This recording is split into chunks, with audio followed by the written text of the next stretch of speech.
అలాగే వారు 2 సీట్లు అనౌన్స్ చేశారు కాబట్టి ప్రత్యేక పరిస్థితుల్లో నేను కూడా ప్రత్యేక పరిస్థితుల్లో ఈ రోజున రిపబ్లిక్ డే రోజున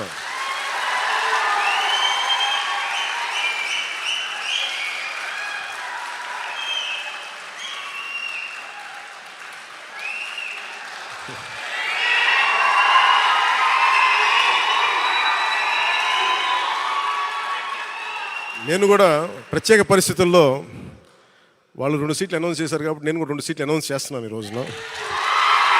అది పరిస్థితులు అలాంటివి. సో నాకు కూడా ఒత్తిడి ఉంటుంది, అప్పుడు చంద్రబాబు గారికి కూడా ఒత్తిడి ఉంటుంది, నాకు కూడా ఒత్తిడి ఉంటుంది. కాబట్టి ఆ ఒత్తిడిని నేను కూడా తట్టుకోవడానికి రిపబ్లిక్ డే రోజున నాకు ఆర్ అక్షరం బాగుందనిపించింది. రిపబ్లిక్ డే RRR లాగా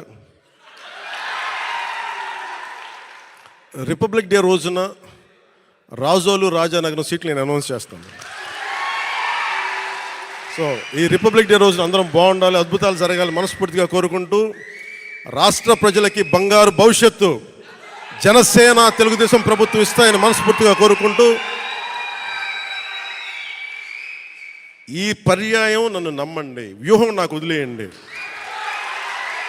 ఏ వ్యూహం వేసినా నన్ను సంపూర్ణంగా నమ్మండి. నేను విహంగ వీక్షణం చేస్తాను, మీరు నన్ను నమ్మండి. నాకు దశాబ్దం అడగట్లా, ఈ ఎన్నికలు దాటనివ్వండి, 5 సంవత్సరాలు టైం ఇవ్వండి. నాకు మీ గౌరవానికి ఏమాత్రం భంగం వాటిల్లకుండా మన నాయకులకి ప్రతి ఒక్కరికి గుర్తించే బాధ్యత నేను సంపూర్ణంగా తీసుకుంటాం. ఈసారి కలిసి పనిచేద్దాం. ఎప్పుడు విడిపోయి మనం పలచన పడిపోయాం. ఈసారి కలిసి ఉన్నాం, చిక్కగా ఉన్నాం.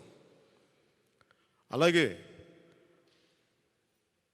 భారతరత్న అవార్డు వచ్చిన కర్పూరి ఠాకూర్ గారికి ప్రత్యేకంగా నా అభినందనలు తెలియజేసుకుంటూ, పద్మవిభూషణ్ అవార్డు వచ్చిన శ్రీ వెంకయ్య నాయుడు గారికి, ఉపరాష్ట్రపతి శ్రీ వెంకయ్య నాయుడు గారికి, అలాగే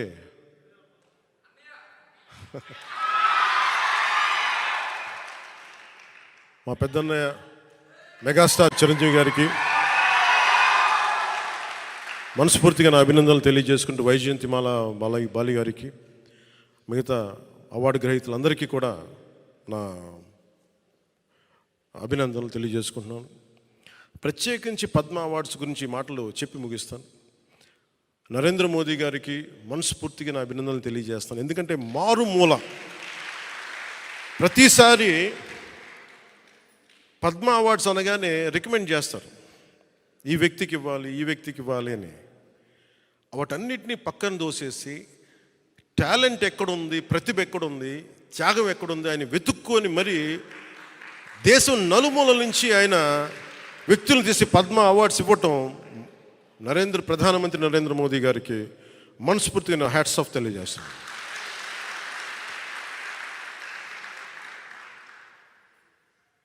ఆయన ప్రధానమంత్రి గారు కాకముందు నుంచి ఆయన ప్రధానమంత్రి అయ్యారు. ఆయన గుర్తించాను, భవిష్యత్తుకి భారతదేశానికి ఇలాంటి నాయకుడు కావాలని. అలాంటి ప్రధానమంత్రి గారికి రిపబ్లిక్ డే దినోత్సవం రోజున అభినందనలు తెలియజేసుకుంటూ, భారతీయ జనతా పార్టీ నాయకులందరికీ, రాష్ట్ర నాయకులందరికీ, తెలంగాణ ఆంధ్రప్రదేశ్ రాష్ట్ర నాయకులందరికీ, కేంద్ర మంత్రివర్గానికి, భారతీయ జనతా పార్టీ నాయకులందరికీ, పెద్దలు అమిత్ షా గారికి, నరేంద్ర మోదీ గారికి, నడ్డా గారికి, ప్రతి ఒక్కరికి పేరు పేరున అభినందనలు, నా హృదయపూర్వక నమస్కారాలు తెలియజేసుకుంటూ సెలవు తీసుకున్నాను. జై జనసేన, జై హింద్.